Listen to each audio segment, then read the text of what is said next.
دین اور دنیا کے نام پہ۔ آپ میں سے کتنے لوگ اس کورس سے آگاہ ہیں؟ الحمدللہ کافی لوگوں کو پتہ ہے۔ آج کے پارے کا موضوع کیا تھا؟ بطر، دکھاوا۔ کل کے پارے کا موضوع کیا تھا؟ تکبر، کبر، خود کو بڑا سمجھنا۔ 8ویں پارے کا ٹاپک کیا تھا؟ انا، آئی ایم، ایگو۔ 7ویں پارے کا ٹاپک کیا تھا؟ صدق۔ 6 کا کیا ٹاپک تھا؟ جاہلیت۔ 5ویں کا کیا تھا؟ خیانت۔ 4 کا کیا تھا؟ غصہ، اینگر مینجمنٹ۔ 3 کا کیا تھا؟ بخل۔ 2 کا کیا تھا؟ صبر۔ پہلے کا کیا تھا؟ حسد۔ یہ ہے ہدم، ہدایت۔ قرآن پڑھنے کو اگر آپ نے میں نے اپنے عمل کی نیت سے نہ لیا تو یاد رکھیے کہ ہمارا حال یہ ہے کہ کوئی توپ لے لے اور اس سے مکھیاں مارے، مچھر مارے، وہ تو اس کے ویسے ہی مر جانے تھے۔ آج ہم مسلمانوں نے اس کتاب کے ساتھ بہت زیادتی کی ہے۔ اللہ تعالیٰ ہمیں معاف کر دے اور ہماری اصلاح کر دے۔ اور اس قرآن کی خوبی کیا ہے؟ وَبُشْرَىٰ لِلْمُؤْمِنِينَ، خوشخبری ہے ایمان والوں کے لیے، یعنی گلیڈ ٹائڈنگ۔ قرآن کیا ہے؟ خوشخبریاں دیتا ہے کن کو؟ ایمان والوں کو۔ اس آیت میں اگر آپ غور سے دیکھیں تو اس قرآن پاک کی 3 بڑی بڑی خوبیاں بیان ہوئی ہیں، لیکن اس وقت اس پہ بات نہیں کرنی۔ آج جو موضوع ہے ہمارے پاس وہ کیا ہے کہ قرآن اور دل۔ اللہ کے نبی صلی اللہ علیہ وسلم کے دل کو اللہ نے قرآن کے نزول کے لیے کیوں چنا؟ سورۃ حشر کے آخری رکوع میں آتا ہے وَلَوْ أَنزَلْنَا هَٰذَا الْقُرْآنَ عَلَىٰ جَبَلٍ لَّرَأَيْتَهُ خَاشِعًا مُّتَصَدِّعًا مِّنْ خَشْیَةِ اللَّهِ۔ اگر ہم اس قرآن کو پہاڑ پہ نازل کرتے تو تم دیکھتے کہ وہ پہاڑ کانپنے لگتا، تھر تھرانے لگتا، شیک بھی ہوتا، شیور بھی کرتا۔ کیوں؟ من خشیت اللہ۔ جو بوجھ پہاڑ نہ سہ سکے وہ قلب محمد صلی اللہ علیہ وسلم نے سہ لیا۔ قرآن کا اصل محل دل ہے۔ جب تک آپ کے میرے دل پر قرآن کا اثر نہیں ہوگا، علامہ اقبال نے بھی کہا نا کہ جب تک تیرے دل پہ نہ ہو نزول قرآن، پھر تجھے رازی اور کشاف جیسی بڑی بڑی تفسیروں سے بھی فائدہ نہیں ہو سکتا۔ تو دل جسم میں بہت ہی خوبصورت عضو ہے، ہاتھوں میں لیے پکڑتے ہیں۔ 14 فروری کو تو دل سڑکوں پہ بکتے ہیں۔ دل بڑا مشہور آرگن ہے، فلموں میں بھی دل ہے، ڈراموں میں بھی دل ہے، اور پاکستان بھی دل پاکستان ہے۔ تصویر بھی بنتی ہے اکثر تو دل کی ہے۔ آپ جتنے گیجٹس دیکھیں اس میں ایموشنز میں زیادہ دل ہے۔ یہ دل نہیں تو مشکل ڈالی ہوئی ہے۔ آپ بھی تو دل کی وجہ سے ادھر بیٹھے ہیں۔ تو آئیے ذرا سا دیکھتے ہیں کہ اس دل جس کو اتنی اہمیت حاصل ہے ہمارے جسم میں، کیا اللہ نے اس کا کوئی امتحان بھی رکھا ہے؟ ہر چیز کا امتحان ہوتا ہے، یاد رکھیے۔ عقل کا امتحان ہوتا ہے، آنکھوں کا امتحان ہوتا ہے، کانوں کا امتحان ہوتا ہے۔ کیا؟ عقل کا امتحان یہ ہے کہ سوچتے کیا ہو، تمہاری عقل میں کیا کچھ سمایا ہوا ہے۔ آنکھوں کا امتحان یہ ہے کہ آنکھوں کو خراب چیزوں سے روکتے ہو کہ نہیں۔ کانوں کا امتحان یہ ہے کہ غلط چیزوں کو مت سننے دو۔ تو کیا دل کا بھی کوئی امتحان ہے؟ بالکل ہے۔ آپ دیکھیے کہ بعض لوگ جب بھی دل کی اور دل کے امتحان کی بات کرتے سنتے ہیں، فوراً ان کی توجہ جاتی ہے ہاں دل کا امتحان کیا ہے کہ خواہشات جو ہے نا، یہ دل کا بڑا امتحان ہے۔ ڈیزائرز اور نافرمانی، ڈس اوبیڈینسی، ہم غلط کام کرتے ہیں تو یہ ہمارے دل کی ایک قسم کی آزمائش ہوتی ہے۔ حالانکہ آپ دیکھیے کہ اللہ سبحانہ تعالیٰ نے اس سے بڑھ کر دل کے بہت سارے اور امتحان رکھے ہیں۔ قرآن پاک میں اللہ تعالیٰ سورۃ الانبیاء کی آیت 35 میں فرماتے ہیں وَنَبْلُوكُمْ بِالشَّرِّ وَالْخَيْرِ فِتْنَةً، ہم تمہیں خیر اور شر میں بطور امتحان کے مبتلا کرتے ہیں۔ تو پہلی بات، اب آپ کی میری پوری 100% توجہ چاہیے، سب چھوڑ دیں، بالکل آپ اور آپ کا دل، میں اور میرا دل۔ میرے دل میں سب سے پہلی چیز اللہ نے جو فرما دی ہے، آج کی ہماری اس گفتگو میں ہم جس کا ذکر کر رہے ہیں، ہر خیر اور شر، خوشی بھی جو ملتی ہے آپ کو مجھے، اور جو غم، بیماری، تکلیف بھی آتی ہے، اس میں ہمارا امتحان ہوتا ہے۔ یہاں بیٹھے بیٹھے اپنی زندگی کا کوئی واقعہ یاد کریں. کوئی بیماری آئی آج تک؟ کئی دفعہ آئی ہوگی. بچہ بیمار ہوا، ماں باپ میں سے کوئی بیمار ہوا. ہر شر دل کا امتحان ہے. اچھا، جب کوئی تکلیف اور بیماری آتی ہے تو ہم 90% سمجھتے ہیں کہ یہ امتحان ہے. لوگ بھی آ کے کہتے ہیں صبر کرو نا، چلو اللہ کر دے گا، بیمار ہو صبر کر لو، کوئی فوت ہو گیا صبر کر لو. لیکن اس سے بھی بڑا امتحان کیا ہے، اس کو اکثر لوگ امتحان نہیں سمجھتے. میں چھوٹی سی مثال دے کے پھر بات کرتی ہوں. آپ سب پڑھے لکھے ہیں، میٹرک، ایف اے، بی اے، کچھ نہ کچھ پڑھا نا. آپ دیکھیے کہ سبجیکٹس ہوتے ہیں نا، کچھ سبجیکٹس لازمی ہوتے ہیں اور کچھ آبجیکٹیوز ہوتے ہیں، آپشنلز ہوتے ہیں. کچھ چیزیں ایسی ہوتی ہیں کہ جس کو آپ چھوڑ نہیں سکتے پرچے میں سے، کچھ میں چوائس ہوتی ہے. اچھا، میں 2-3 نام بولتی ہوں، آپ کے چہرے سے مجھے پتہ چل جائے گا کہ جس دن وہ پیپر ہوتا تھا آپ کو کیسا لگتا تھا. میتھمیٹکس. یا آپ ہنس رہے ہیں، اس وقت کوئی نہیں ہنستا. اکثر لوگوں کو میتھ کا پیپر مشکل لگتا ہے. چلیے، کیمسٹری. اچھا جی، اردو ریلیکس ہے نا. اور کون سا؟ Home economics. اور وہ کون سا امتحان ہے جو بغیر پڑھے دیتے تھے؟ اللہ اکبر کبیرہ ہے. بس جس طرح ہم نے بھی بات کی ہے نا، کچھ سبجیکٹس کو ہم بہت بڑا امتحان سمجھتے ہیں. فکر لگی ہوئی ہے، ہائے کل انگلش کا پیپر ہے، ہائے انگلش کا پیپر ہے. شیکسپیئر کی روح کو اصالے ثواب دینے کے لیے رو رو کے انگلش کے جملے یاد کرتے تھے نا. ہائے میتھ، ہائے میتھ، ہائے میتھ. کچھ سبجیکٹس کو ہم بہت بڑا امتحان سمجھتے ہیں، تیاری بھی کرتے ہیں تو پھر کچھ نہ کچھ کر کے دال دلیا گزارا پاس تو ہو ہی جاتا ہے بندہ. لیکن کچھ امتحانوں کو ہم کہتے ہیں اس میں کیا پڑھنا ہے، یہ تو بڑی شرم کی بات ہے اگر ہم پڑھنے بیٹھ گئے. بس اس مثال کو یہاں فٹ کیجئے.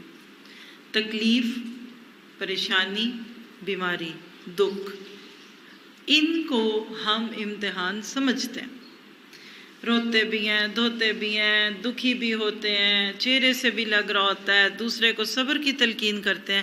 بٹ جس کو ہم امتحان ہی نہیں سمجھتے، آسان سمجھتے ہیں، حالانکہ وہ امتحان اس سے بہت سخت، مشکل اور جس میں بہت کم لوگ پاس ہوتے ہیں، اور وہ ہے خوشی کا امتحان. وَنَبْلُوكُمْ بِالشَّرِّ وَالْخَيْرِ فِتْنَةً. اور ہم تمہیں ضرور آزمائیں گے، خیر میں بھی اور شر میں بھی. خوشی کا جب وقت آتا ہے نا، ہم بھول جاتے ہیں. تکلیف کے وقت کو ہم مانتے ہیں. اسی لیے اب دیکھیے کہ میت والے گھر میں کوئی خلاف شریعت کام نہیں ہو رہا ہوتا، الا یہ کہ کوئی لا علمی کی وجہ سے لوگ کچھ بدعت کر لیں. وہ بھی ایک ناسمجھی ہوتی ہے، کوئی جان کے تو نہیں کرتا. کبھی کسی نے میت والے گھر میں یہ نہیں کہا کہ سیگریگیشن کیوں ہے، یہ کیا بات ہے کہ عورتیں کہیں بیٹھے، مرد کہاں بیٹھے. دل کہاں لگے گا مرد بیچاروں کا اپنے گھر والوں کے بغیر بیٹھ کے؟ یعنی سارا دل ہی وہیں لگنا ہے. غم میں کوئی بھی انسان کا مطالبہ نہیں ہوتا، لیکن خوشی کے موقع پہ یہ کیسے اور وہ کیسے، اور آج کا دور اور کل کا دور، اور بچوں کی خوشیاں، بڑوں کی خوشیاں. تو ایک جملہ لکھیے، ہر نعمت امتحان کا پرچہ. اب یہاں مجھے بولنے دیجیے، آپ کا ہر بچہ امتحان کا پرچہ.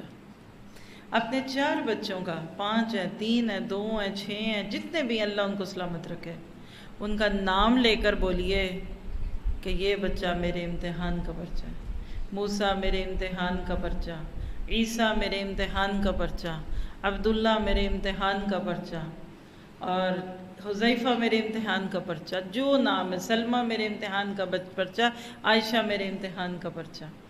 اگر آپ اور میں اپنے ہر پرچے میں پاس نہ ہوئے تو کیا اگلی جماعت مل جائے گی؟ سپلی آ جائے تو کیا اگلے درجے پہ پہنچے جاتے ہیں؟ چند سیکنڈ کے لیے سوچئے. ہم جنت میں پہنچ جائیں اور ہمیں وہاں جا کر پتہ چلے وہ ایک بچہ تو آیا ہی نہیں. کیا 3-4 جو ساتھ گئے ان کے جانے کی خوشی ہوگی؟ مائیں تو ایک بچے نے کھانا نہ کھایا ہو تو ان کے گلے سے نہیں اترتا جب تک وہ بھی آ کے کھانا لے. سارے گھر میں ایک نہیں آیا، ماں اسی کو پوچھتی ہے پتہ نہیں کدھر ہے، خیر ہو صحیح، ہائے میرا بچہ کدھر ہے. چین تو نہیں آتا. ہم کہیں گھومنے پھرنے خوبصورت مزے کی اچھی سے اچھی جگہ پہ گئے ہوں، کوئی ایک اپنا پیارا ساتھ نہ ہو. ایک ماں ہے، اس کے 4-6 بچے ہیں، سب آگے شادی میں ایک نہیں آئی تو وہ بوڑھی ماں بیٹھ کے اس کو یاد کرتی رہے گی، ہائے وہ نہیں آئی، ہائے میری بچی نہیں آئی، ہائے وہ یاد آ رہی ہے. تو وہ جنت کیا جنت ہوگی جس میں ہماری اولادیں نہ جائیں، ہمارے بھائی بہنوں میں سے کوئی ایک نہ جائے. سوچ کے بھی دل کو کچھ ہوتا ہے. ہماری دوستوں میں کوئی نہ گیا، ہمارے پیارے پیارے ساتھیوں میں سے کوئی نہ گیا. تو کیا پتہ چلا؟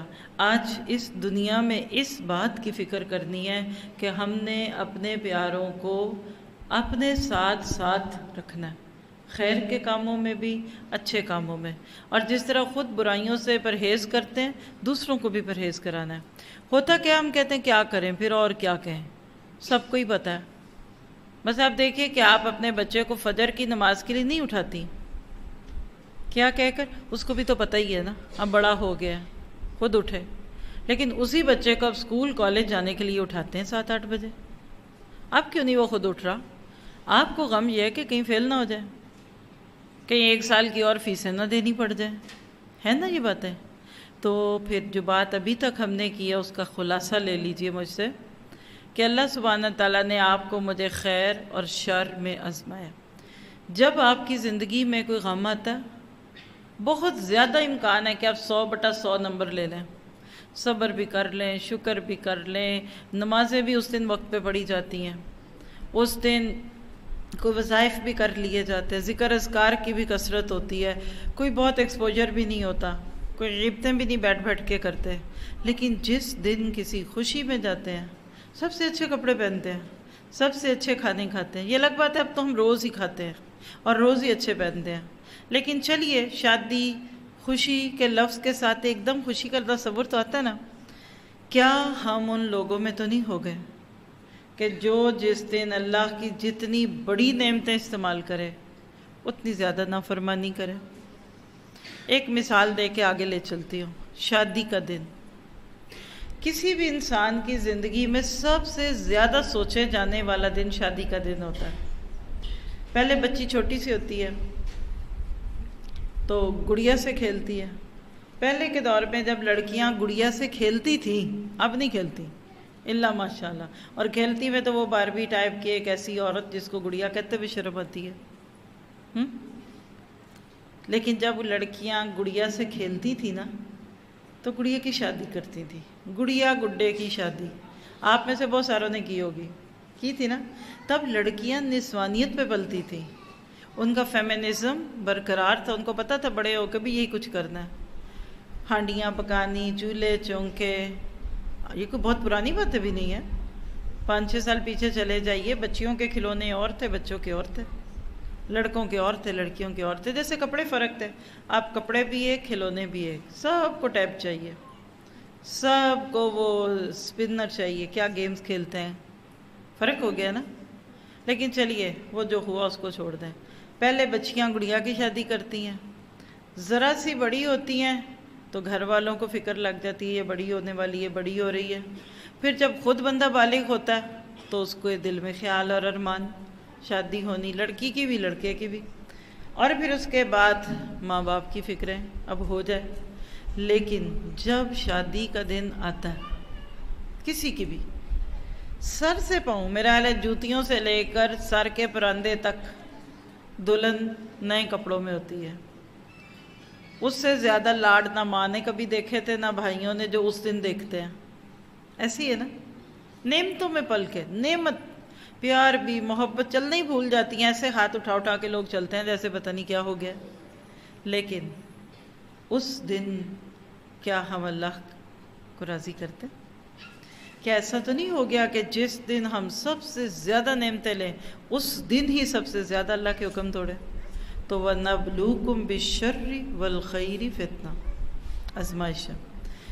آج کے بعد اس کو یاد رکھنا ہے. جب آپ کے گھر میں خوشی کا وقت آئے تو یاد رکھیے گا اس بات کو کہ خوشی دینے والے کو بھول نہیں جانا، ٹھیک ہے؟ ہم شادیوں کے موقع پہ کیا کہتے ہیں؟ سب خوش جائیں، خالائیں بھی خوش جائیں، پھوپھیوں کو خوش کر دو، گھر کی ماسیاں خوش جائیں، سسرال والے تو خیر خوش نہ گئے تو پتہ نہیں کیا ہو جائے گا، سب کو خوش کرتے ہیں۔ لیکن جس نے خوشی دی اور وہ فرشتے جو وہ رحمتوں کے بھیجتا ہے ان کو ہم بھول جاتے ہیں۔ بات سمجھ گئے؟ میرے خیال اس سے زیادہ کہنے کی ضرورت نہیں ہے، دو باتیں سمجھی ہم نے۔ دل کے امتحانات خوشیوں میں اور غموں میں۔ غم کے امتحان میں پاس ہونا نسبتاً آسان ہے اور اکثر ہو بھی جاتے ہیں۔ اس دن سارے جائے نماز اٹھا کے کھڑے ہو جاتے ہیں کیونکہ میت پڑی ہوئی ہے، کرے کیا؟ اس دن دل ٹوٹتا ہے، اس دن بیٹھ کے بندہ کہتا ہے آج کے بعد میں نے کوئی فضول کام نہیں کرنا، میرے ہاتھ سے میرا پیارا چلا گیا۔ 2-3 دن کے بعد دوبارہ ہمارا دل وہی ہونے لگتا ہے۔ آگے چلیے، تیسری چیز، دل کے امتحانات میں ایک امتحان عبادتوں کا امتحان ہے، ورشپ، نماز، صدقہ، روزہ، حج وغیرہ۔ کہہ لیجئے کہ آزمائش اور امتحان کے مقام ہے۔ اس میں آزمائش کیا ہوتی ہے؟ اللہ سبحانہ تعالیٰ یہ دیکھتا ہے، پہلی بات یہ دیکھتا ہے کہ عبادت کے موقع پر تمہارے دل میں اخلاص کتنا ہے۔ پھر دوسرا یہ دیکھتا ہے کہ دکھلاوے کے لیے تو یہ نیکیاں نہیں کر رہے، اور تیسرا یہ بھی دیکھتا ہے کہ سستی کے مارے عبادت کو چھوڑ تو نہیں دیتے۔ دیکھیں ابھی تھوڑی دیر بعد نماز کا وقت آئے گا نا، اور آپ جانتے ہیں کہ مغرب کا وقت ساری نمازوں میں سے مختصر وقت ہوتا ہے، جلدی ختم ہونے والا ہوتا ہے۔ اب یہ نماز کا وقت آپ کے میرے لیے آزمائش ہوگا، امتحان ہے میرے دل کا کہ ہم اٹھ کے نماز پڑھتے ہیں کہ نہیں پڑھتے۔ کچھ لوگ بڑی بڑی نیکیاں کر دیتے ہیں، تقریریں کوئی ان سے کروا لے، صلحیں جا کے لوگوں کی وہ کرا دے، دیگوں کی دیگیں کھانے پکوا لیں، نماز کی بات ہے کہتے ہیں میرے گوڈوں میں درد ہے، میں تھکا ہوا ہوں، نماز نہیں پڑھتی۔ کئی سسٹرز ایسی ہیں کہ اپنے شوہروں کی اتنی زیادہ نیکیوں کا ذکر کرتی ہیں لیکن اینڈ پہ کہتی ہیں وہ نماز نہیں پڑھتے، لیکن ان کو والنٹیئر کرنے کا بڑا شوق ہے، ان کو نیکیاں کرنے کا بڑا شوق ہے، لیکن نماز نہیں پڑھتے۔ اور اللہ نے بھی کہہ دیا کہ نماز بڑی بوجھل ہے مگر خشوع کرنے والوں پہ۔ تو کیا فجر کی نماز میرے دل کا امتحان نہیں تھا؟ کیوں علامہ اقبال نے کہا کہ ہم سے کہاں پیار تم کو، نیند تم کو پیاری ہے، یعنی کس قدر گراں تم پہ صبحوں کی بیداری ہے۔ یعنی ہر نماز فجر ہماری نیند کا امتحان ہے۔ ظہر کاموں میں مصروف ہے، بچے بھی آ رہے جا رہے اور کھانے بھی پک رہے اور ایک شور ہے، صفائیاں ہو رہی، اللہ کہتا اٹھو نماز پڑھو، یہ ہمارے دل کا امتحان ہے۔ تو ہر نماز، روزہ، حج، جب بھی یہ وقت آتا ہے یہ اللہ تعالیٰ ہمارے دل کو ایک امتحان میں ڈالتا ہے، ٹھیک ہے؟ پہلی بات ہے کہ ادا کرتے بھی ہو کہ نہیں کرتے۔ دوسری بات کیا ہے کہ جب کر رہے ہوتے ہو تو کس کے لیے کرتے ہو؟ اخلاص کتنا ہے؟ صرف اللہ کے لیے کرتے ہو؟ مثلا دیکھیں مثال دیتی ہوں، آج کا درس نیکی کا موقع ہے نا، جہاں یہ نیکی کا موقع ہمارے لیے ایک خوشی کا موقع بنا تو وہاں بہت ساروں کے امتحان کا موقع بھی بن گیا۔ 10 قسم کے عذر یاد آتے ہیں ہمیں نیکیوں کے موقع پہ۔ ہم اپنی زندگی میں کبھی غور کریں نا، ہم کبھی اتنے مجبور نہیں ہوئے جتنے ہم نیکیوں کے مواقع پہ مجبور ہو جاتے ہیں۔ عذر، بہانے، اور مجھے ایسے لگتا ہے دنیا کی سب سے زیادہ مجبور عورت کا ایوارڈ اس کو دے دو، اتنی مجبور ہے۔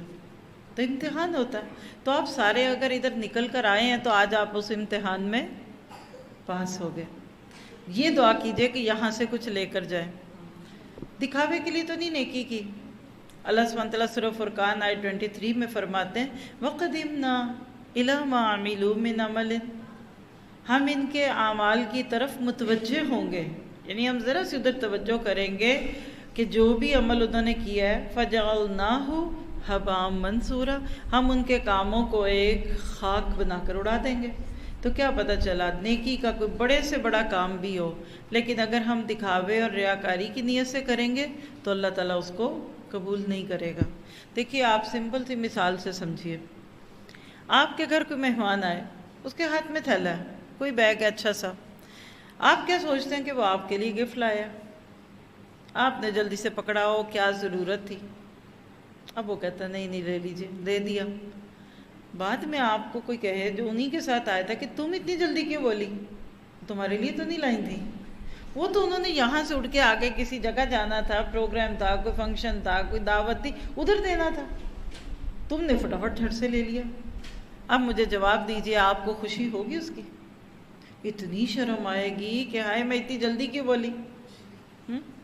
وہ ہماری نانیوں دادیوں میں ایک تھی، اللہ ان کو جنت نصیب کرے، تو وہ سناتی ہوتی تھی بات کہ کوئی آیا تو تھیلا تھا کیلوں کا، انہوں نے ایک سائڈ پہ رکھ دیا، اس کے بعد جیسے لوگ ایک رسم بھی ہے ہمارے گھروں میں کہ کہیں گئے تو کچھ لے گئے، تو اس کے بعد وہ اٹھ کے چلی گئی، کچھ نہ دیا کچھ نہ، وہ گئیں تو سارے کیلوں پہ ٹوٹ پڑے، کہتی سارے بچے بڑے کیلے کھا رہے تھے، 5 منٹ گزرے تو بیل بجی، پھر ڈور کو کیا ہوا، وہ میں اپنا ایک تھیلا بھول گئی ہوں، تو وہ تھیلا ہی گیا ہوگا، کیلے تو نہیں تھے نا۔ تو جب کوئی چیز کسی دوسرے کے لیے ہو اور مجبوراً مروتاً کوئی آپ کو دے دے تو آپ کو خوشی نہیں ہوتی۔ ریاکاری بھی یہی ہے، لے کے وہ گفٹ دوسروں کے لیے گیا تھا، مجبوری میں اس کو اللہ کو دینا پڑ گیا۔ بات سمجھ گئے؟ اللہ کو نہیں چاہیے، اللہ کہتا ہے اپنے گھر رکھو، مجھے نہیں چاہیے دکھاوا، ریاکاری، اس سے جتنا اپنے آپ کو بچا لیں۔ آج بھی ہم تکبر پہ تھوڑی سی بات کر کے آئے ہیں، بطر پہ بات صبح ہوئی ہے۔ یاد رکھیے یہ ہمارے اندر کے وہ چور ہیں، ہمارے سوا اور اللہ کے سوا ان کو کوئی نہیں جانتا۔ اللہ خود کہتا ہے الا یعلم من خلق، کیا وہی نہ جانے جس نے تم کو پیدا کیا؟ اور ایک رب جانتا ہے اور ایک بندہ جانتا ہے۔ سورۃ قیامت میں اللہ تعالیٰ کہتے ہیں کہ ہر بندے کو خوب پتہ ہے کہ وہ کیا کر رہا ہے، ہر بندہ خوب جانتا ہے کہ میں کتنے پانی میں ہوں۔ یہ الگ بات ہے وَلَوْ أَلْقَىٰ مَعَاذِيرًا، لوگوں کے آگے عذر ڈال دے، تو کوئی بھی کام کریں صرف اللہ کے لیے کریں۔ صحیح روایت ابن خزیمہ کی، اللہ کے نبی نے فرمایا رازداری کے شرک سے خود کو محفوظ رکھو، یعنی اپنے کاموں کو چھپایا کرو، نیکی کے کاموں کو راز میں رکھا کرو۔ کچھ لوگوں نے کہا اللہ کے نبی یہ رازداری کا شرک کیا ہوتا ہے؟ آپ نے فرمایا ایک آدمی کھڑا ہوتا ہے، سب کے سامنے پڑھتا ہے، اس لیے کہ لوگوں کی نظریں اس پہ لگی ہوتی ہیں، وہ اللہ کے لیے نہیں پڑھتا، یہ ہے رازداری کا شرک۔ یعنی لوگوں میں نماز پڑھنے بیٹھا تو لمبی نماز پڑھی کہ لوگ کہیں گے ہائے دیکھو یہ کتنی لمبی نماز پڑھ رہی ہیں، اور اکیلے میں یہ کچھ نہیں ہوتا۔ تو کیا پتہ چلا عبادت بھی امتحانوں میں سے ایک امتحان ہے۔ کتنے اچھے طریقے سے کی، اس کے ارکان پورے کیے کہ نہیں کیے، کیا سلو کما رأیتمونی اصلی پہ عمل کیا؟ اللہ کے نبی نے فرمایا نماز ایسے پڑھو جیسے کہ مجھے دیکھتے ہو نماز پڑھتے ہوئے۔ تو پھر اس میں آپ کے میرے دل کا امتحان ہے۔ یقین کریں دن میں ہم 5 دفعہ آزمائے جاتے ہیں۔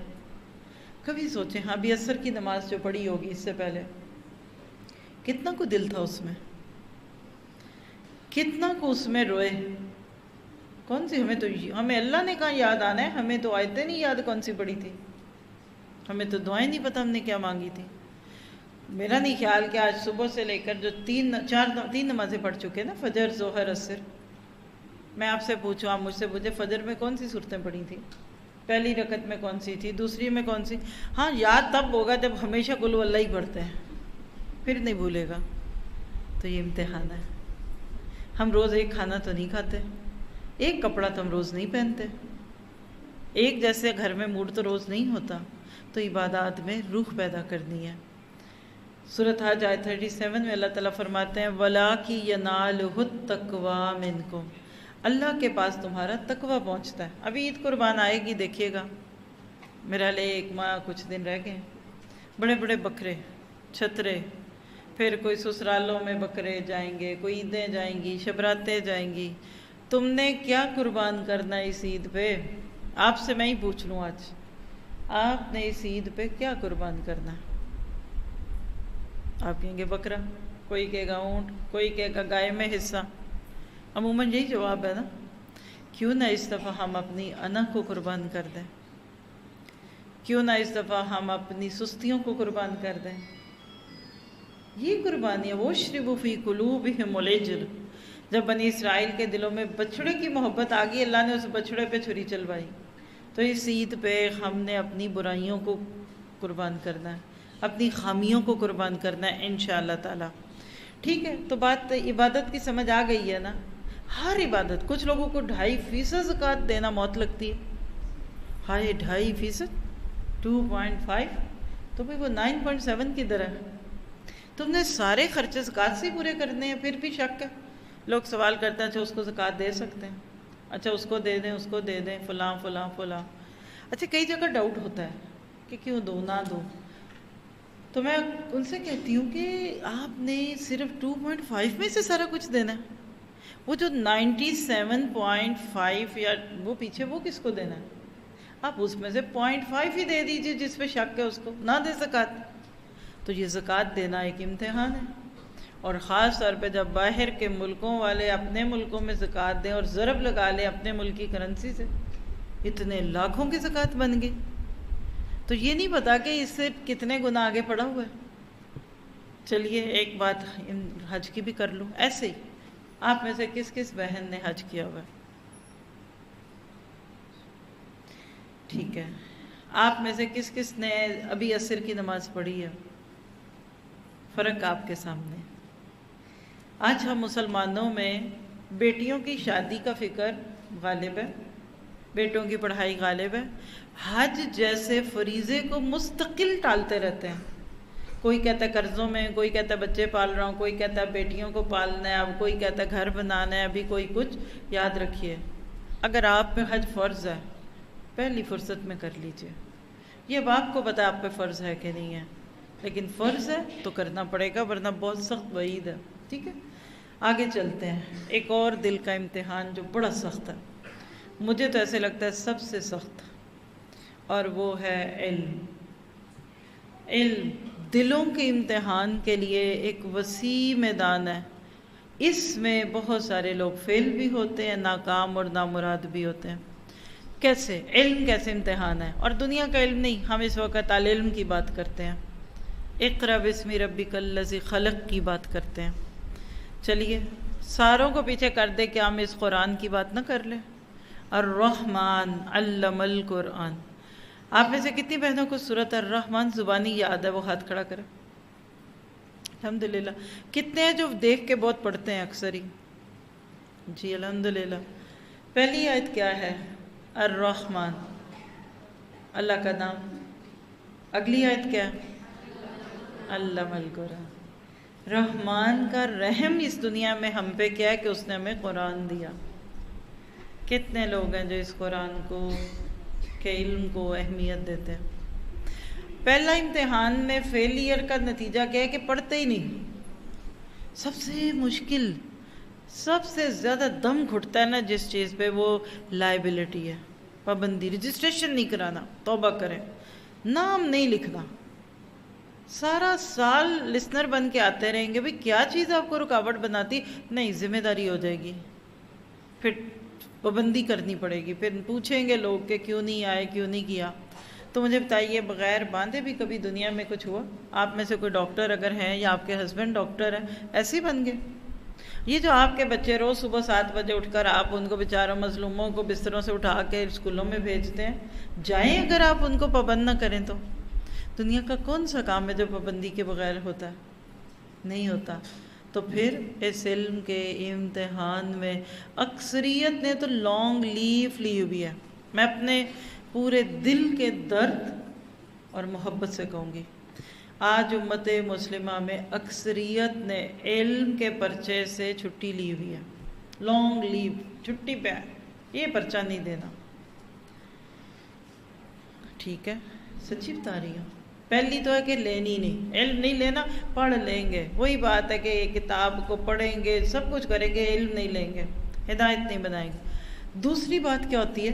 دوسرا امتحان علم سے کیا ہے کہ علم لیا تو اللہ کی رضا کے لیے نہیں لیا، کسی اور مقصد سے لیا۔ تیسرا امتحان کیا کہ لیا تو واقعی اللہ کی رضا کے لیے تھا، شروع کیا کام، دین سیکھا، شوق تھا، لے لیا، لیکن بعد میں نیت بدل گئی۔ اور چوتھا امتحان جو سب سے مشکل ہے، سورۃ الاعراف کھول کر جا کے پڑھیے گھر میں.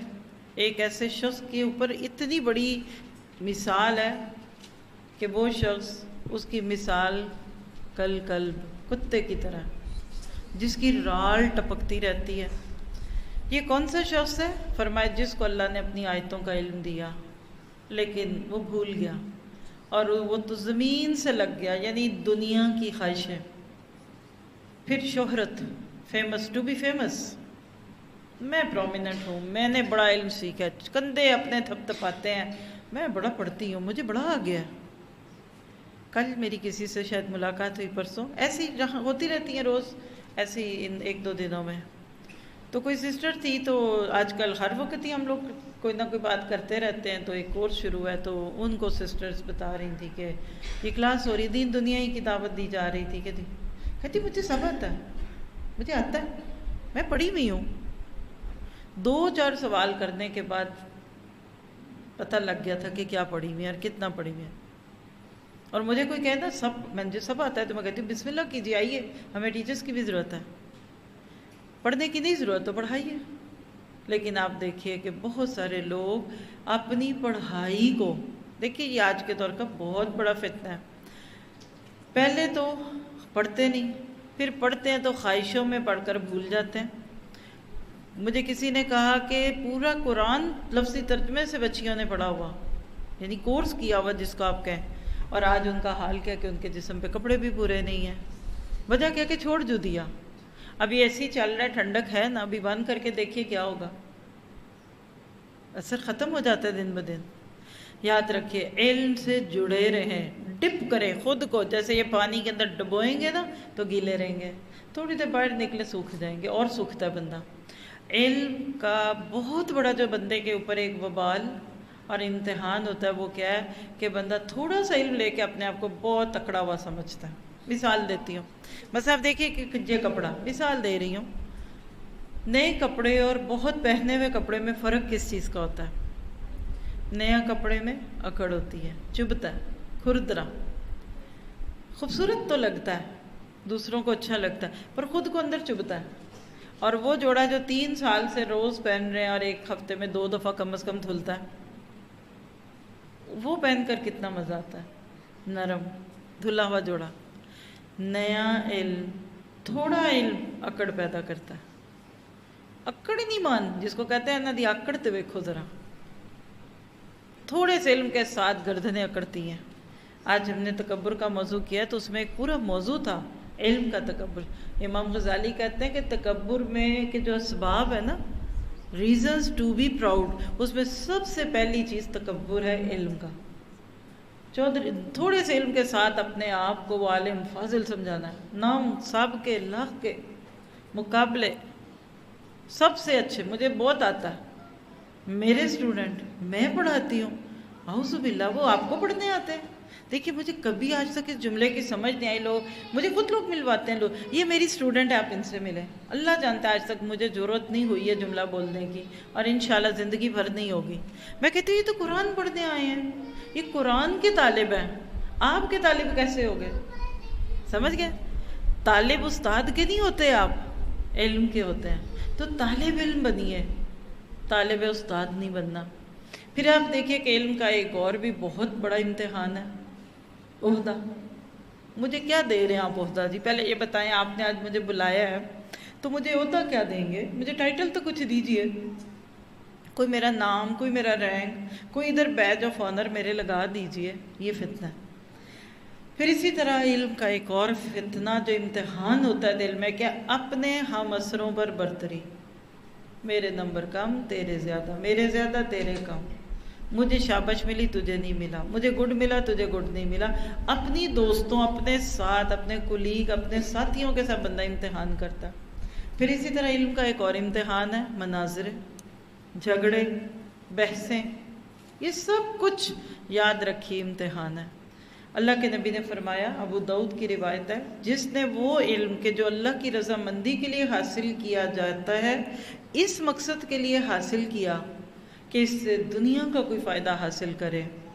سوچئے ذرا، دنیا کا کوئی فائدہ حاصل کرے تو وہ شخص قیامت کے دن جنت کی خوشبو بھی نہیں پا سکے گا. اللہ تعالیٰ آپ کو مجھے اس سے محروم نہ کرے۔ تو علم کے فتنوں سے بچیے۔ خلاصہ کیا ہے؟ علم لیجئے، لینا چاہیے۔ کئی لوگوں نے ایک بڑا آسان سا سوال کا جواب ڈھونڈ لیا، کہتے ہیں نہ سنو نہ عمل کرو۔ سن لیا تو عمل کرنا پڑے گا، پڑھ لیا تو پھر پڑھانا پڑے گا۔ پورے قرآن کو 20 بار پڑھ کے دیکھ لیجئے، ایک آیت قرآن کی دکھا دے کہ جو نہیں پڑھے گا وہ بچ جائے گا۔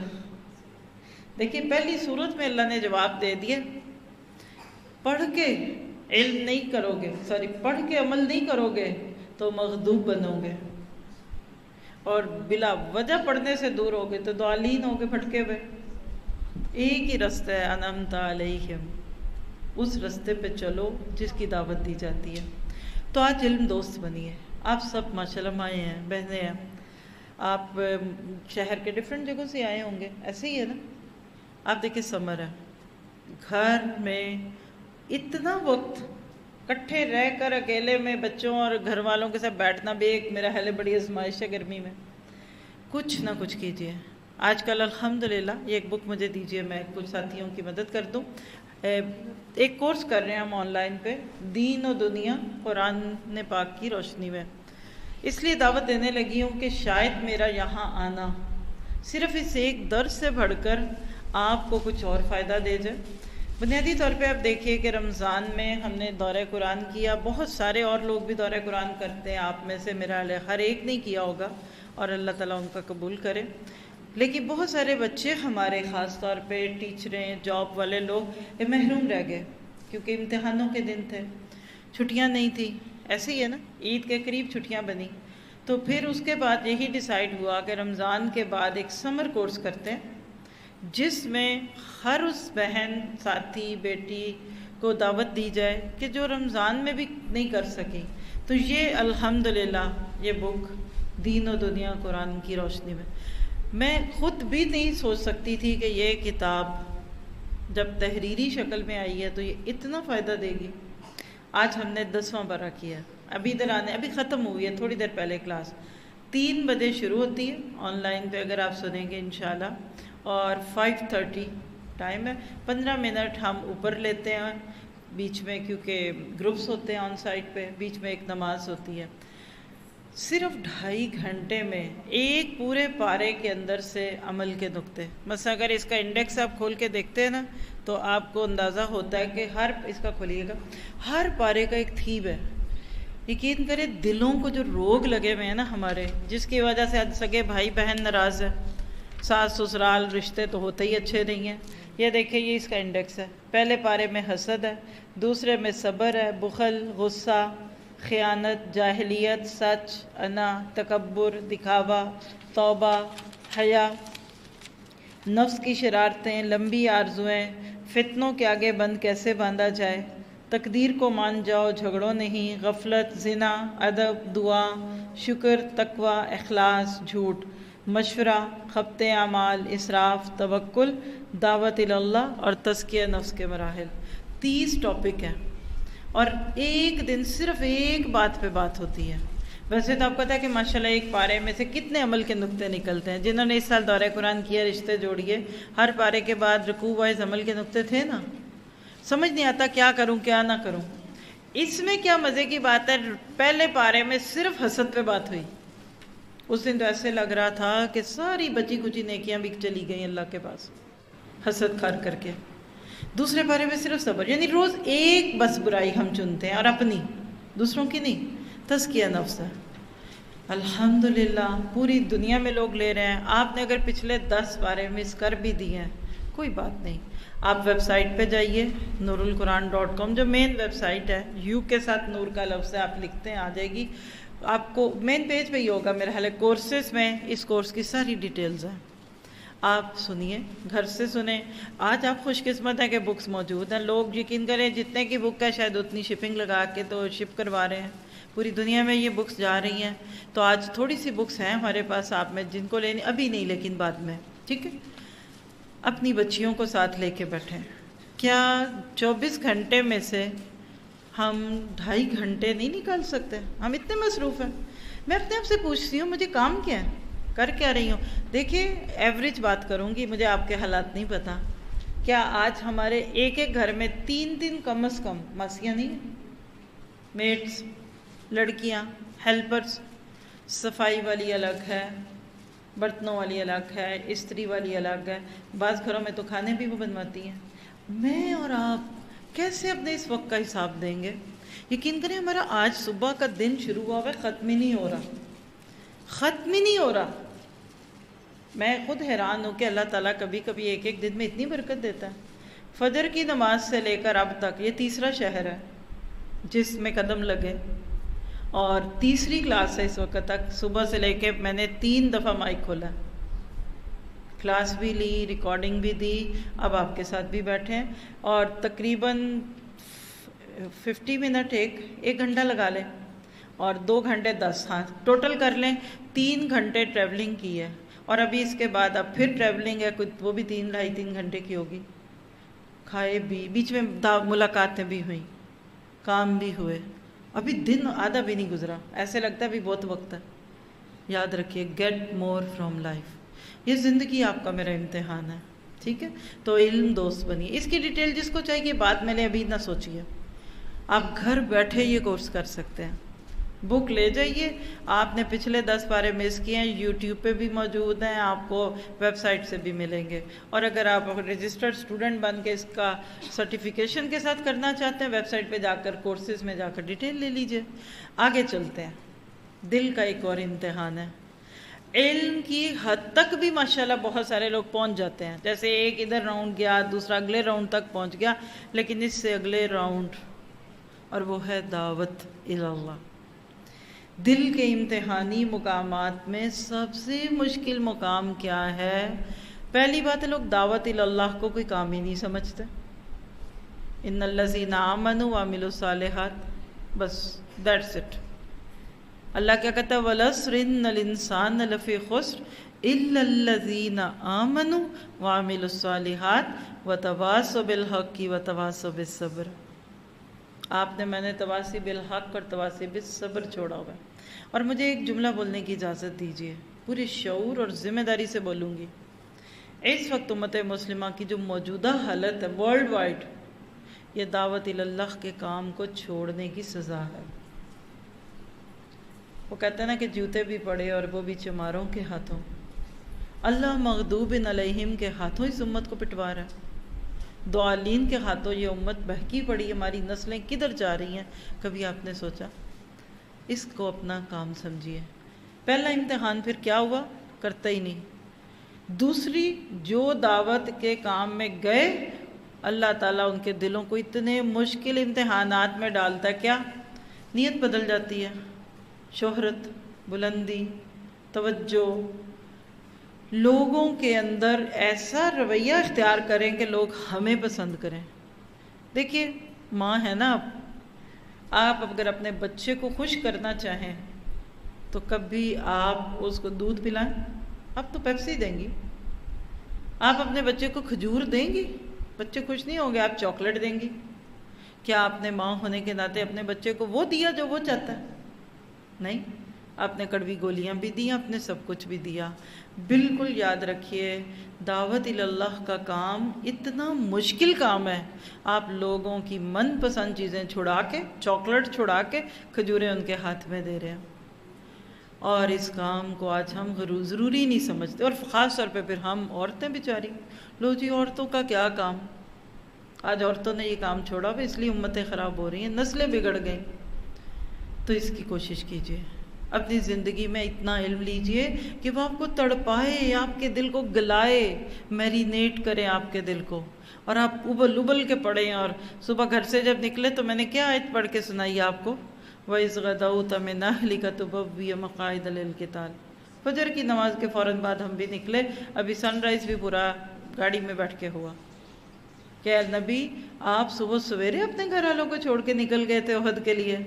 تو میں نے کہا اللہ، ہمیں احد میں نہیں جانا، ہمیں جنگوں میں نہیں جانا، ہمارا جہاد یہی قبول کر لے کہ ہم علم کے چراغ جلا دیں اور معاشرے کے اندھیرے دور کریں، میرا آپ کا یہی کام ہے۔ شور مچاتے رہیں، اندھیرا اندھیرا اندھیرا بڑا اندھیرا، اٹھ کے لائٹ جلا دو، بس قبر میں یہ بلب جلیں گے انشاءاللہ۔ اللہ تعالیٰ آپ کے میرے لیے آسان کرے۔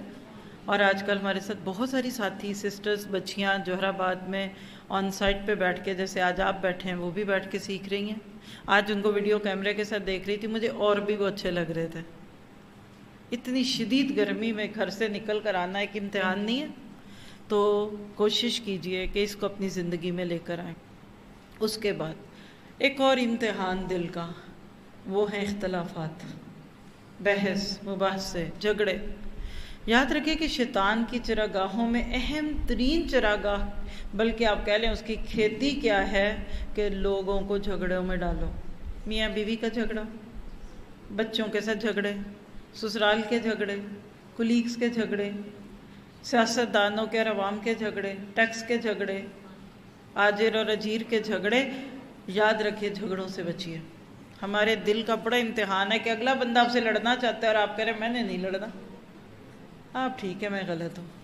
اللہ کے نبی نے کہا جو جھگڑا چھوڑ دے، اپنے آپ کو غلط کہہ دے لیکن حق سے چھوڑ دے اپنا جھگڑے سے بچنے کے لیے، اللہ تعالیٰ اس کو جنت میں بہت اعلیٰ مقام دے گا. سورۃ نحل آیت 125 میں آتا ہے وَجَادِلْهُمْ بِالَّتِي هِيَ أَحْسَنُ. ان سے بحث مباحثہ اس طرح کرو جو سب سے زیادہ موزوں ہو. تو جھگڑے نہیں ہونے چاہیے. یہاں تو اتنے ہی زیادہ ہوتے ہیں، کچھ گرمی، کچھ فرسٹریشن، کیا کچھ. پھر اسی طرح سورہ عنکبوت 40 میں آتا ہے وَلَا تُجَادِلُونَ أَهْلَ الْكِتَابِ إِلَّا بِالَّتِي هِيَ أَحْسَنُ. حتیٰ کہ اہل کتاب سے بھی جھگڑا نہیں کرنا چاہیے، بحث میں تو پڑھنا ہی نہیں ہے. ابن مسعود کہتے ہیں کہ اختلاف شر ہی شر ہے. آج کتنے اختلاف ہیں. یہ مسجد کن کی ہے، یہ ساتھ علی مسجد کن کی ہے، ان کا مسلک کیا ہے. کتنے جھگڑے ہیں. آج اب دین میں آئے تو صحیح، سب سے پہلے سوال پوچھے کہ آپ ہیں کون. تو بہرحال آپ کا میرا امتحان ہے، جھگڑے سے بچنا ہے. اگلی چیز بہت مشکل، خاص طور پہ ہم خواتین کے لیے، دل کا ایک بہت بڑا مقام امتحان، خواہش، ڈیزائرز. افرأیت من اتخذ الہہ ہواہ. کیا پس آپ نے دیکھا اس شخص کو جس نے اپنی خواہش نفس کو اپنا خدا بنا لیا. خواہش بہت بڑا امتحان ہے. کس کی خواہش ہوتی ہے؟ مال کی. مرد کو کس چیز کی خواہش ہوتی ہے؟ عورت کی. گاڑی کی، اولاد کی. عورت کو خواہش ہوتی ہے گھر کی، دنیا کے اسباب کی. بازار کے جو اچھا لگا لے لیا. ونڈو واچنگ، ایسے کیا دیکھنا ہے، دیکھتے ہیں کیا ہے. نہیں خریدیں گے نہیں، صرف لینے دیکھ کے آتے ہیں. کتنی بھئی آپ کے اتنا ٹائم ہے، ہمیں تو لینا ہو تو جانے کو دل نہ کرے، اور آپ کہہ رہے ہیں کہ ویسے ہی دیکھو. اور جائیں گے تو ایک واپس کریں گے، دو نہیں لے آئیں گے. اپنی خواہشات کو کم کرے. وہ کہتے ہیں نا کہ ہزاروں خواہشیں ایسی کہ ہر خواہش پہ دم نکلے، بہت نکلے میرے ارمان پھر بھی کم نکلے. اور خاص طور پہ سورۃ تغابن 15 میں اللہ تعالیٰ فرماتے ہیں انما اموالکم واولادکم فتنہ. تمہارے مال اور تمہاری اولادیں فتنہ ہے. آج ایک ٹپ دی آپ کو بھی دے دیتی ہوں. بطر کا علاج، اور بطر کے ایکسیسونیس، پیسے والوں کا مرض ہے. فرونٹ کرو، دکھاؤ، ایکسپوز کرو. تو بہت ساری اور ٹپس میں ایک آپ کو دے رہی ہوں جو آج دی ہیں، کہ جب بازار جائیں نا، پرس میں پیسے تھوڑے رکھ کے لے جائیں، اور کریڈٹ کارڈ اگر کوئی ہے تو چھوڑ دیں گھر ہی.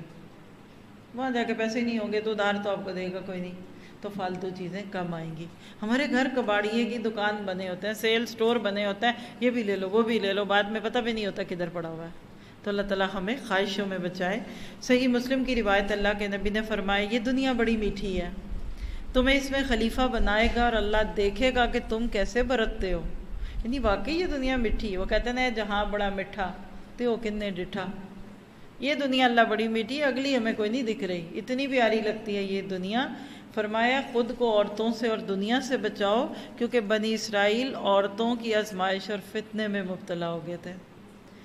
تو اللہ سے دعا کرتے ہیں کہ اللہ تعالیٰ آپ کو مجھے بچائے ان چیزوں سے. دو اور ہیں، بول دیتی ہوں مختصر، دل کے امتحان پورے ہو جائیں. اگلا امتحان ہے شبہات، ڈاؤٹس، شک، آزمائشیں. آج بہت سارے لوگ دین کے معاملے میں ڈاؤٹ فل ہیں. پہلے تو ہے کہ ان کو لگتا ہی نہیں یہ دین بھی ٹھیک ہے کہ نہیں، اور دوسری بات اس سے بڑھ کے ہے، شک سے نکلی ہے. پتہ نہیں کون ٹھیک ہے، نہیں پتہ نہیں عورتوں کو مسجد میں آنا چاہیے کہ نہیں، پتہ نہیں عورتیں قبرستان جائیں کہ نہیں، پتہ نہیں چہرے کا پردہ ہے کہ نہیں. پتہ نہیں سود ٹھیک ہے کہ نہیں. کیوں بھائی؟ آپ اتنے سمجھدار ہیں، کھانے کی ترکیبیں آپ کو 100% آتی، اصلی نقلی کا فرق آپ کو پتا، تو دین کے بارے میں ڈاؤٹس کیوں ہیں؟ شیطان دل میں شک ڈالتا ہے اور پھر اس کے بعد بندے کے دل کے ایسے کھیلتا ہے جیسے کوئی گیند سے کھیلتا ہے. پھر اسی طرح عہدے، آپ کو کوئی عہدہ ملے، آزمائش ہے آپ کے دل کی، دلوں میں نفرت پڑتی ہے، دوسروں کے خلاف ہو جاتے ہیں، حسد، بغض، اناد، نفرت، کینہ، اور ہر ذمہ داری. بس آپ کہتے ہیں کہ مجھے لیڈر بنا دیں، یہ کوئی آسان کام ہے؟ بنیے، لگ بتا جائے گا. اس دن آپ نے کہنا آپ نے میرے سے کیا بدلہ لیا. بڑا شوق ہوتا ہے بڑے ہونے کا. وہ جیسے بچیاں ان میریڈ ہوتی ہیں نا تو بڑا شوق ہوتا ہے، شادی ہو گئی ہم بڑے آزاد ہو جائیں گے، خود مختار ہو جائیں گے. اب سنا ہے خود مختاریاں نکل رہی ہیں، پورا ہو گیا شوق. وہ ایک بچی تھی نا تو وہ بڑا اپنے جو بھی ہم عصر تھے ان کو کہتی تھی میری شادی ہونے دے، میں نے خود مختار ہو جانا ہے. کیونکہ یہاں تو پابندیاں بڑی، پہلے تو لڑکیوں بیچاریوں پہ پابندیاں ہوتی بھی بڑی تھی. پھر جب اس کی شادی ہو گئی، 1 2 4 سال گزرے تو وہی جو اس کے تھے ہم عصر، سناؤ بھائی، ہاتھ جوڑتی تھی معاف کر دیں، میری خود مختاری مجھے نہیں چاہیے. تو یاد رکھیے ہر نعمت کے ساتھ لائبلٹی ضرور آتی ہے. اور ایک چیز دل کی بہت بڑی ایک آزمائش، حسب نسب. گجر کہتا ہے گجر سے اچھا کوئی نہیں، شیخ کہتا ہے شیخ سے اچھا کوئی نہیں، اور راجپوت سے کہتا ہے راجپوت سے اچھا کوئی نہیں، اور کون کون ہوتے ہیں، جٹ کہتے ہیں جٹوں جیسا کوئی نہیں، اور ارائیوں جیسا تو گالی کوئی نہیں. اور بولیے، اسی بہانے آپ سب کی ذات پتہ لگ رہی ہے. یاد رکھیے دل کے مرض کے لیے ایک زرخیز میدان ہے کہ خاندانی تفاخر، غرور، بڑائی، میں بڑی، میرا خاندان، ہم تو مغلوں کی اولاد ہے جی، ہم تو وہ نوابوں کی اولاد ہے. یہ بھی دلوں کو گھیر لیتی ہیں اور اس کی وجہ سے انسان پریشان ہو جاتا ہے. اللہ سے یہ دعا کیجئے کہ اللہ تعالیٰ آپ کے میرے لیے آسان کرے. پھر کبھی موقع ملا تو آپ کو ان امتحانات کے پرچوں کے جواب بھی دوں گی، لیکن آج جو چیز ہم نے پڑھی ہے اس کا خلاصہ لے لیں مجھ سے چند جملوں میں. اس دل کو فارغ نہ رہنے دیں، خالی نہ چھوڑیں، اس کو مصروف رکھیں. خالی دل دماغ شیطان کی ورکشاپ ہوتی، کہتے ہیں نا empty mind is devil's workshop. وہ بیٹھ کر فضول باتیں سوچتا رہے گا، فلاں نے تمہیں یہ کہا، فلاں تم سے نفرت کرتی ہے، وہ فلاں عورت تمہارے خلاف ہے، وہ اب تمہارے شوہر پہ جادو کرنے والی ہے. بیکار نہ بنے، زندگی بڑی قیمتی ہے. اللہ تعالیٰ آپ کے میرے لیے آسان کرے. ابھی ہمارے پاس ٹائم ہے لیکن میں چاہتی ہوں کہ آپ کا کوئی سوال، کوئی کنسرن، کوئی آپ میں شیئرنگ کرنا چاہتا ہے، آپ کہاں سے آئے، کیا ہوا، بجائے اس کے کہ جب یہ محفل برخاست ہو اور آپ سب آئیں اور اس وقت بہت کیوس ہوتا ہے نا. آئیے اپنا کوئی تجربہ بتائیے، شاید آپ کی کسی بات سے کسی دوسرے کو فائدہ ہو جائے. اور آج کیا سیکھا یہ بھی بتائیے.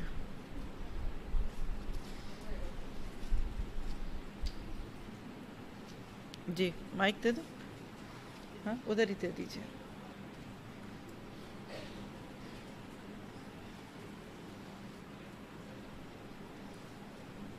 السلام علیکم ورحمۃ اللہ وبرکاتہ. وعلیکم السلام. یہ کیا میں بات؟ شاہپور سے آئی ہوں. ادھر ایک گاؤں میں ادھر میں نے تھوڑی سی عورتوں کی ایک قرآن کلاس کی جو قرآن دے کے پڑھنا ہے اور آگے ترجمہ تفسیر دوران کیا ہے. تو وہاں زیادہ ایشو یہ ہے کہ عورتیں کہتی ہے کہ عورت کی تبلیغ کا کہاں لکھا ہے کہ مرد تبلیغ کر سکتے ہیں، ہم کیا کا کام ہمارا تبلیغ کرنا، تو عورت کیوں تبلیغ کرے، اس کے بارے میں تھوڑا سا بتا دیں. جی لائیے میں بات کرتی ہوں، مائک دیجیے.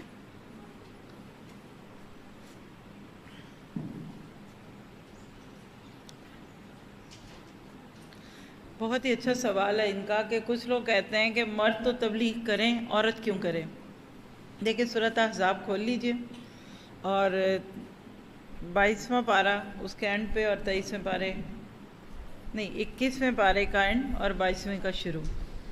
اللہ نے نبی صلی اللہ علیہ وسلم کی بیویوں کو بنیاد بنا کر کیا کہا، وَذْكُرْنَ، اور نصیحت کیجئے، ذکر کیجئے ان آیتوں کا جو آپ کے گھر میں پڑھی جاتی ہیں. نبی صلی اللہ علیہ وسلم کا معمول تھا کہ عصر کی نماز کے بعد صرف عورتوں کو درس دیتے تھے. دوسری بات، نبی صلی اللہ علیہ وسلم کی جو 1 سے زائد شادیاں ہوئیں اس کے پیچھے حکمت تھی آپ کی بیویاں آپ کے بعد ایک علم کا بہت بڑا ریسورس بنی۔ حضرت عائشہ اس کی بہترین مثال ہے۔ تقریباً 18 سال کی عمر میں ایک عورت، ایک بچی بیوہ ہوتی ہے۔ 50 سال کے قریب وقت نبی صلی اللہ علیہ وسلم کے بعد صرف علم کی نشر و اشاعت تھی۔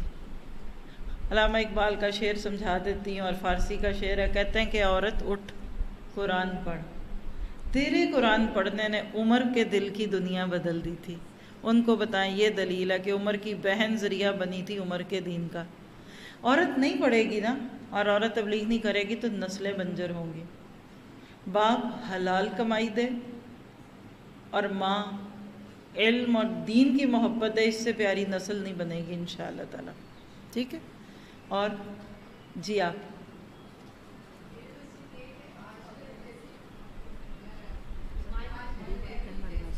دے دیجیے، جی ان کو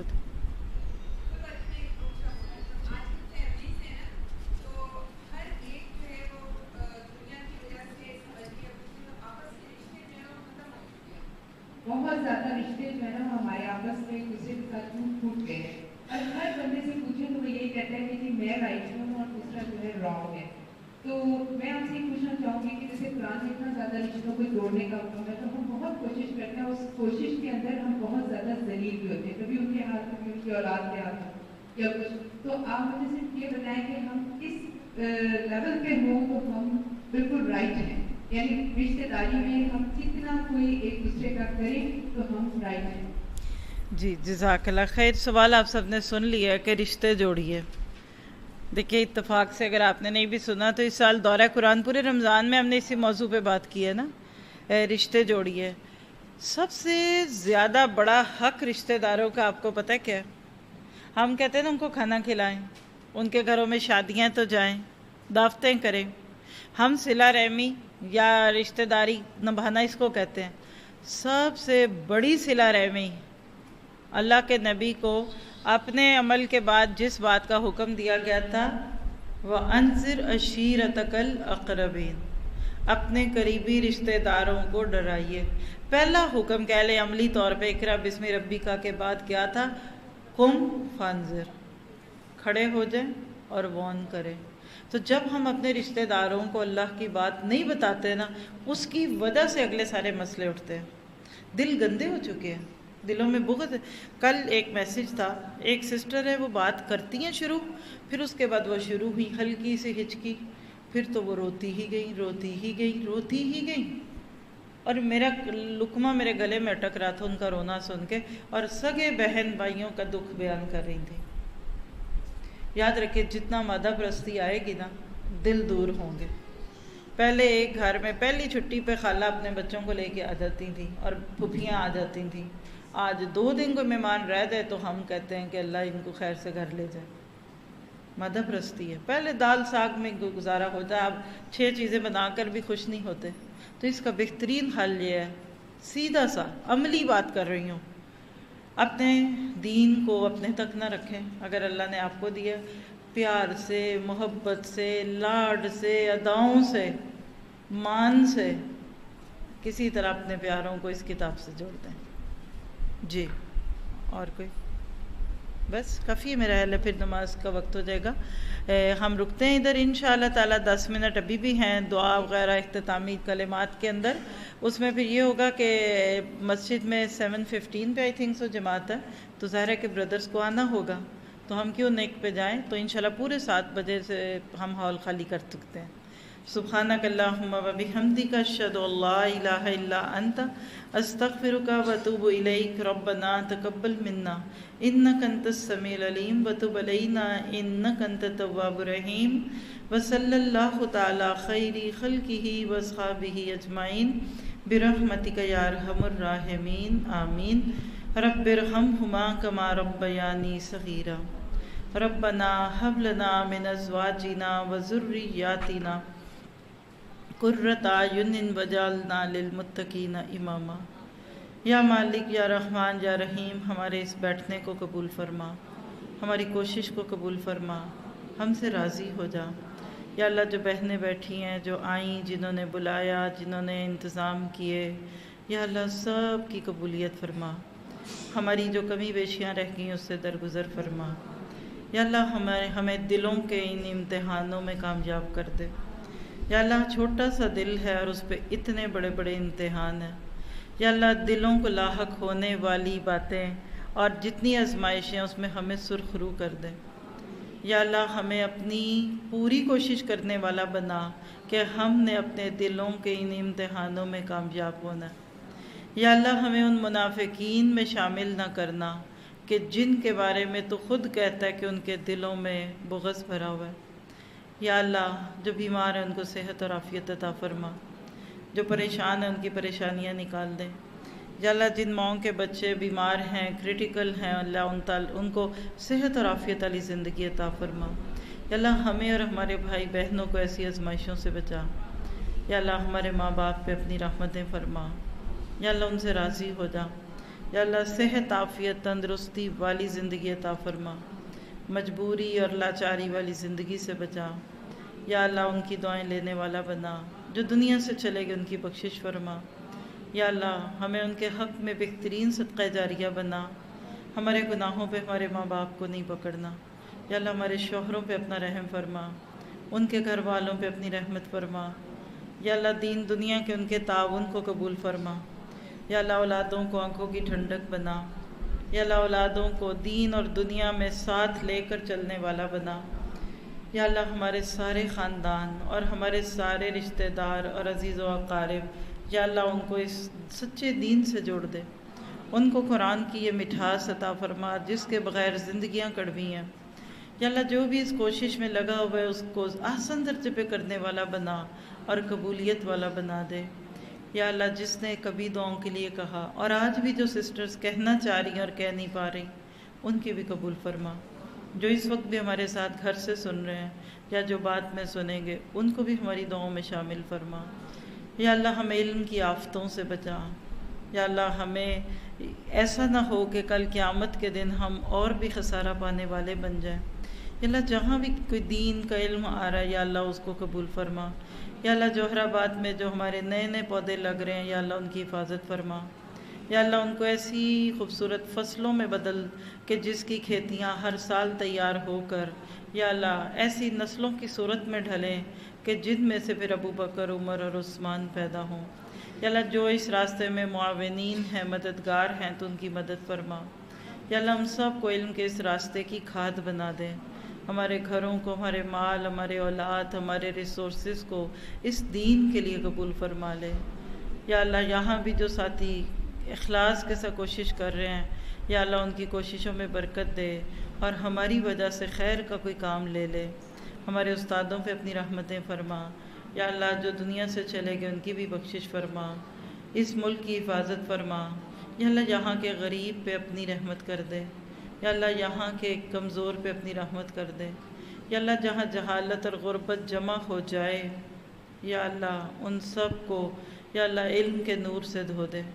سبحانک اللہم و بحمدک اشہد ان لا الہ الا انت استغفرک و اتوب الیک۔ یا اللہ اس مسجد پہ بھی اپنی رحمت فرما، جو ساتھی اور بہنیں اس کی حفاظت کرتے ہیں، کیئر کرتے ہیں، یا اللہ ان کی حفاظت فرما۔